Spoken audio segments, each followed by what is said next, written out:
Welcome to Conscious Conversations, a place where East meets West, a place where conversations and ideas will challenge your minds,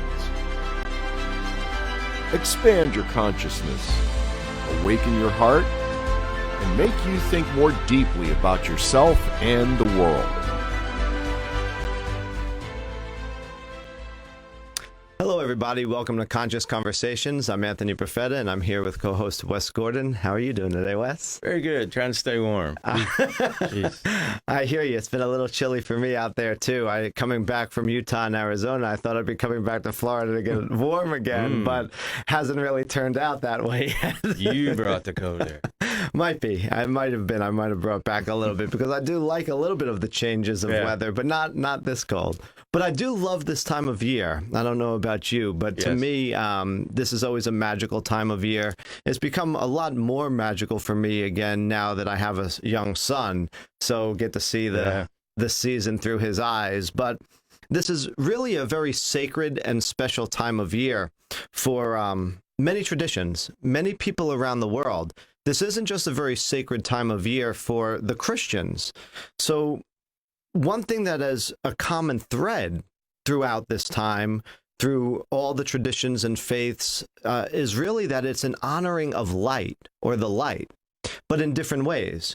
So, for example, yesterday on December 8th, Buddhists were celebrating a holiday that is known as Bodhi Day. Now, it's not really a celebration of like the Buddha's birthday, but one could say it is sort of a celebration of the birth of Buddha, because the word Buddha is not actually the man's name. It was actually a title that was given to him. The historical man who became Buddha, his name was Siddhartha Gautama. Right. And what Bodhi Day actually celebrates is Buddha's enlightenment, or I should say Siddhartha's enlightenment, right, or awakening to Buddha, which means one who is awake. So yesterday's holiday celebrates that day for them. So it celebrates the enlightenment of this man, or it really celebrates what we could say is the light of consciousness arising out of the darkness of Maya or illusion, which is like the non-reality of identifying with this world and awakening to the truth of reality. Now, tomorrow begins the Festival of Lights for those of the Jewish faith, or what is known as Hanukkah.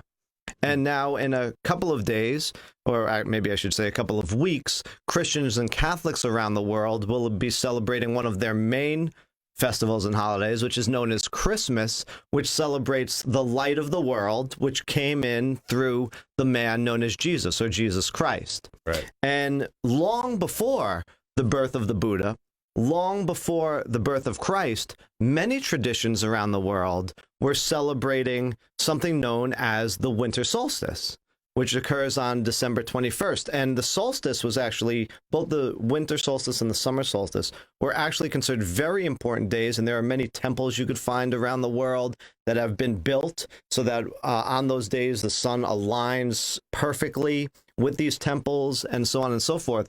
But what is amazing about the winter solstice is that it is the shortest day of the year. So it's the day when the light is the least being brought to our planet. But that's not what they're celebrating. What they're actually celebrating is that every day after that, the light gets progressively longer. And so they're actually celebrating, the ancient peoples were celebrating the rebirth of the sun god, or of the light, this light that was coming back to the world. And one of the main reasons why they were honoring it and celebrating it is this increasing light brought life back to the planet. So it brought, they gave rebirth to the flowers and the plants, which gave food and sustenance to them. So it was a very important time, and they were honoring the light through this winter solstice.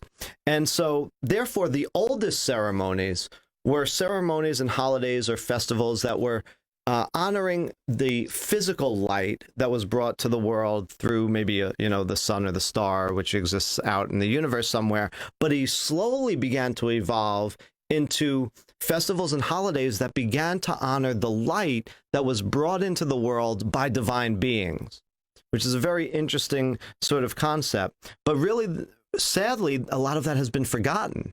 And today, if you really talk about this season, many people think of it in terms of materialistic sort of things. Yeah. Just as like gift giving and who you're going to go out, and they have a long list of people they got to buy all these physical presents and things for. But really, that's not what this season is calling us to do. It's not really, it shouldn't be something that is just a celebration and festivals of gift giving. Not that gift giving is a bad thing, but that shouldn't be the primary focus. And it shouldn't be a time that we are just celebrating the light that's coming into the world from like some distant place out in the universe. And it really shouldn't only be a time that we honor the light that was brought into the world by great wisdom figures or enlightened beings or divine beings, but really it should be a time for us to contemplate and remember that that light is also within ourselves. Yes. And so how do you see this time of year and this light that we're talking about that was made manifest through Christ or other great beings that brought the divine light into this planet that we live on? Like you said, it's become commercialized. Yeah. We've lost the true essence of it. Fast pace of life and the things that we think are more important. I found it really interesting, though, when you just said Christmas. I never really put together Christ Mass. Oh, yeah. It's like Catholic Christian, Catholic Jesus. Like we said, Jesus' last name wasn't Christ. Right. What if the energy he brought into realization was the Christ energy? Yes. What if that light was the Spirit of the Father? Oh, absolutely. That's everywhere, but mostly it's not realized by most people, or we haven't learned how to tap into it correctly so that we have more abundance and light in us. Oh, yes. And that is, there are some philosophies and traditions that do separate Jesus Christ in like, the view that they take is that Jesus was his physical body, but the essence that he brought into the world was the Christ spirit. Right. So that light of God, that divine consciousness, that Christ consciousness, which is a higher level of awareness and consciousness that was brought through this man. Because again, like you said, Christ is not his surname. It's not his last name or family name. Right. Like Buddha is a title. Right. Christ means one who is anointed by God, or also it's a Greek translation of the word Messiah. And something interesting about, Christ is that he said, you are the light of the world, and let your light shine forth before others. And so, what is this light that they're asking us to shine forth? I believe, in my perspective, that it's the light that Christ showed, that Christ consciousness, that one that realized its oneness with God, that realized it was a child of that divine essence, and bringing forth that light into the world around us is really our sole purpose. Yes, very much so. But sadly, this world has become, or this season has become focused more on materialism. And I hope that we can begin to reflect back, and rather than be focused on materialism, think of this time as one in which we can materialize that light, or we can become that light for ourselves and others. Because I truly believe in, and not that I want to say this world is in a bad state, but I do believe that more of the light needs to be brought forth, because there is so much division, animosity, not as much brotherly love between people today. There's more just talking at, criticizing, judgments, all of these sort of things, which is truly not of that lighter essence. Exactly. As I was a child growing up, 12, 13 years old, I distinctly remember that I would work on getting that feeling of gratitude, I guess, because I really didn't know the word for it, but that feeling of love and wanting to share and give people gifts.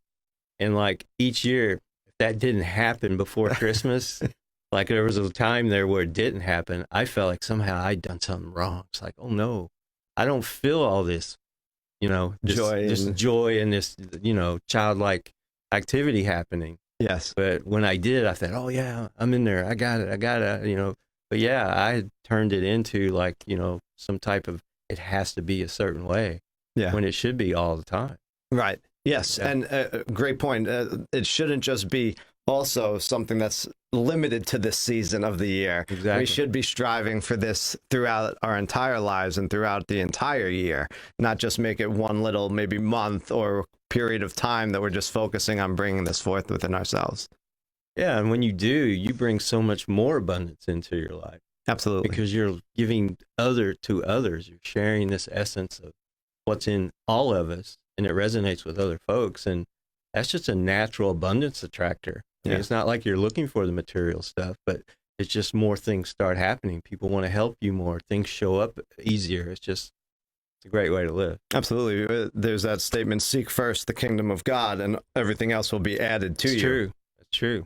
But usually our focus is on the other stuff first. Yeah. And then when we got all those cushiony possessions and comfortable life, then maybe we'll start going the other way. But it's funny how it's the reverse of that. Yes. Well, first you got to get over that God word, the concept, thinking it's somehow punishment and authority and limiting you, and begin to realize it's a divine essence that's within you. In you. And you've been given that gift to cherish and nurture and to express. And it doesn't have to be backed up by an organization. Right. It's good to be part of organizations, but They can be very helpful. yeah, this happens everywhere. It's like when I went to that powwow and I felt the spirit of God around a drum, I was confused. I was like, how am I feeling God here around a bunch of people beating on a drum? That Right. didn't make any sense to me.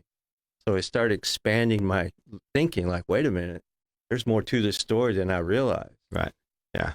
But I think we need to take a quick break right here. We'll come back after these messages, continue talking about the light and how maybe we can help to manifest this light in the world around us. So stay tuned. Welcome back to Conscious Conversations. I'm here with Wes, and we're talking about being the light, and this light that the season of the year for many traditions is referenced to, and something that they honor and celebrate, where before, first it was of a more physical, like light that comes from the universe, the light from the sun, but eventually turned into the honoring of a light within ourselves and divine beings that brought this light of God or a realization into the world. And something that I find striking is that if you go back to scriptures, most specifically the Bible, it opens up by saying, in the beginning, God said, let there be light. Now, to the casual average reader, they might just read that, pass through it, and continue on reading without any forethought of what that statement actually means. But to a seeker of truth, to someone who's really trying to dive deep into what these statements are talking about, they would begin to question that statement very quickly. Because just a few sentences later, it says that on the third day, God created the great lights of the sun and the moon and the stars. Right. So somebody would probably go back, well, then wait a minute, what does let there be light mean? Exactly. And now from my perspective, and this is just my interpretation of scriptures, I believe that when they say let there be light, and there was light, it says, before the physical light of the sun, the moon, and the stars, most people would say, well, wait a minute, what is this light then that was created in the beginning? What was there before the sun, the moon, and the stars? What light are they really talking about? And my interpretation is that that first light that existed before the physical matter, but that existed before physical light of the sun, moon, and the stars, is the light of consciousness, the light of awareness. Yes. And so it's like consciousness arose within this energy of the universe, or this energy of God.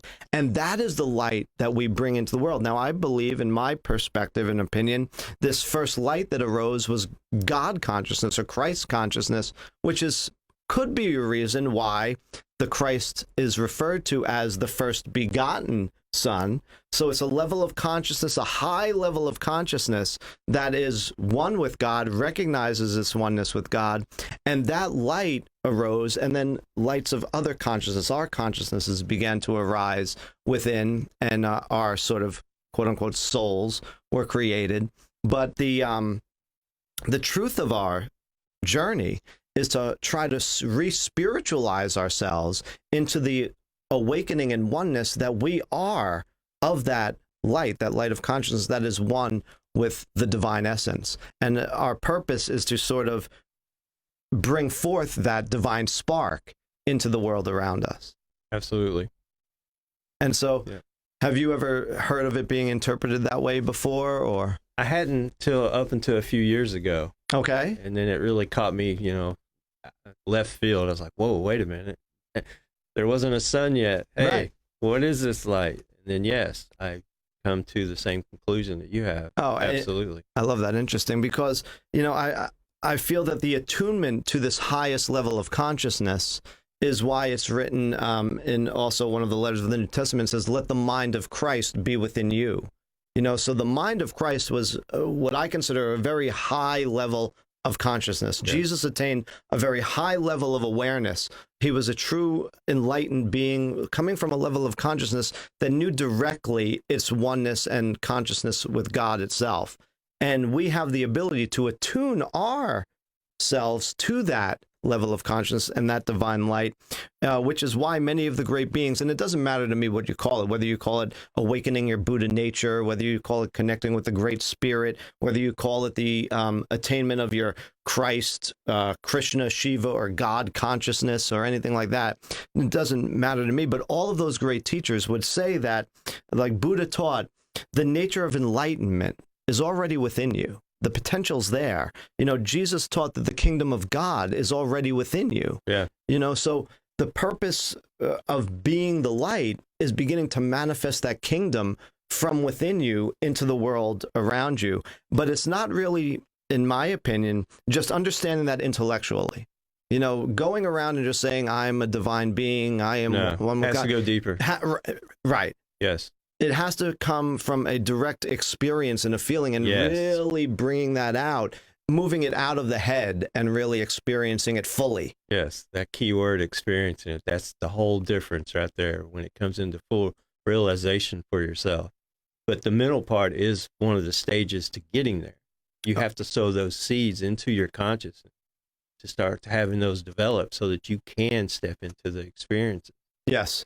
But I believe that the direct experience is really what is known as a spiritual awakening, because it truly transforms us from the inside out, or a rebirth in a way. Yes. We're being reborn when we fully directly experience that. I mean, even Christ himself at the end of his life, at the end of the book of John, when he was praying for people, he prayed that they would have oneness the same way he and God had oneness. He said, let them be one as me and you, Father, are one. Exactly.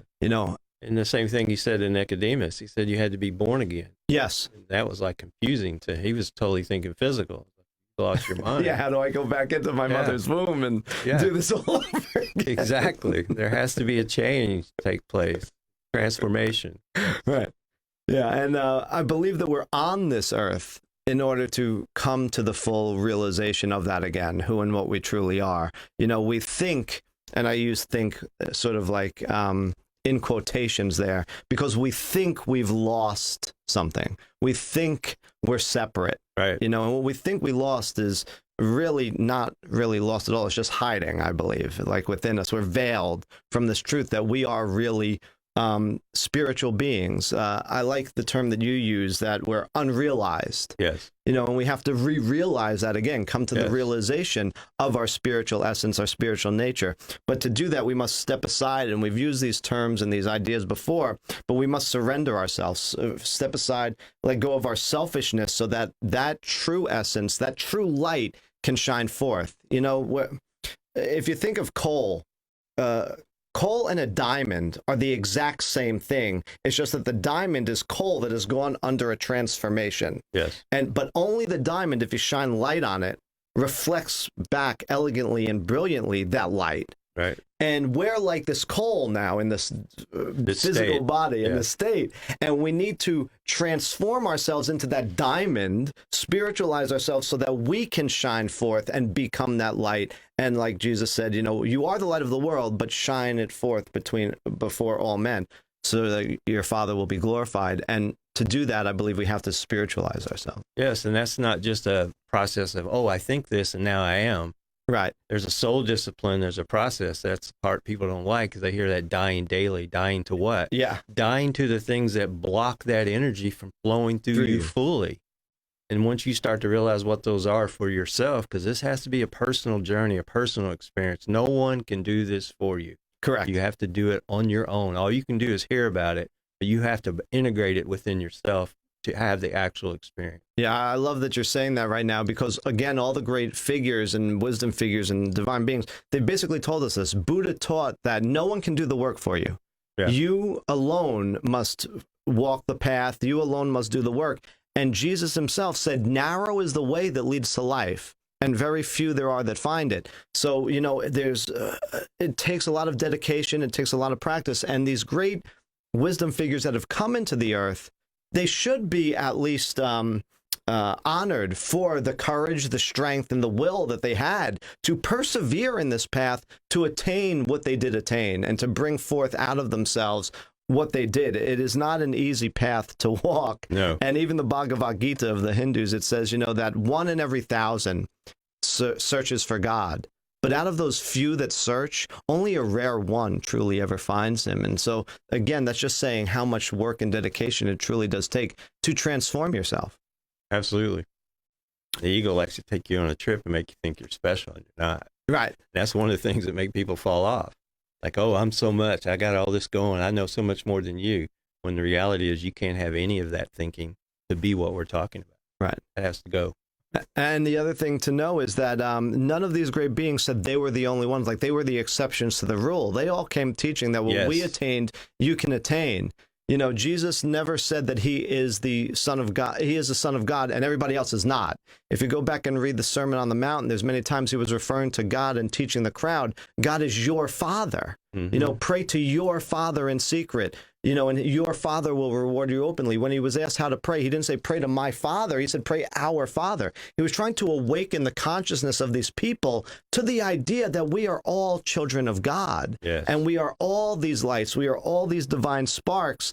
And, some people sort of get that a little bit mistaken. They think that, well, he was the only Son of God. And we're like, not, but we get it by some sort of adoption or some way, shape, or form. But that's not what he was doing when he was teaching. Right. He was teaching that we all are children of God.